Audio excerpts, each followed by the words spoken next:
السلام علیکم ورحمۃ اللہ۔ حضرت محمد صلی اللہ علیہ وسلم نے فرمایا، قیامت کے دن میں اپنے رب سے شفاعت کی اجازت چاہوں گا، مجھے اجازت ملے گی، میں سجدے میں گر جاؤں گا، پھر اللہ تعالیٰ فرمائے گا، اے محمد صلی اللہ علیہ وسلم اپنا سر اٹھاؤ، کہو سنا جائے گا، مانگو دیا جائے گا، شفاعت کرو قبول کی جائے گی۔ میں عرض کروں گا، اے میرے رب، میری امت میری امت۔ حکم ہوگا، جاؤ، جس کے دل میں ایک جو کے برابر ایمان ہے اسے نکال لو۔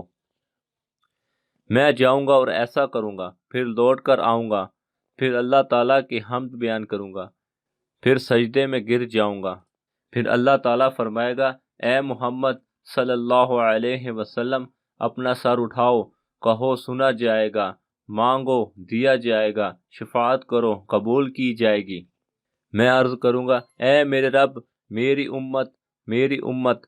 حکم ہوگا، جاؤ، جس کے دل میں ایک ذرہ رائی کے برابر ایمان ہے اسے نکال لو۔ میں جاؤں گا اور ایسا کروں گا، پھر لوٹ کر آؤں گا، پھر اللہ تعالیٰ کی حمد بیان کروں گا، میں سجدے میں گر جاؤں گا، پھر اللہ تعالیٰ فرمائے گا، اے محمد صلی اللہ علیہ وسلم اپنا سر اٹھاؤ، کہو سنا جائے گا، مانگو دیا جائے گا، شفاعت کرو قبول کی جائے گی۔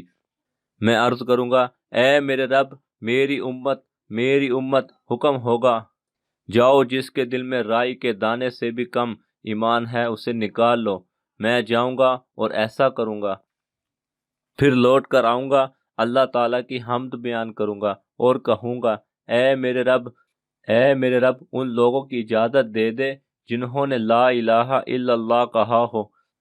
اللہ تعالیٰ فرمائے گا، قسم ہے میری ذات و جلال کی اور عظمت و کبریائی کی کہ میں دوزخ سے اس کو نکال دوں گا جس نے لا الہ الا اللہ کہا ہو۔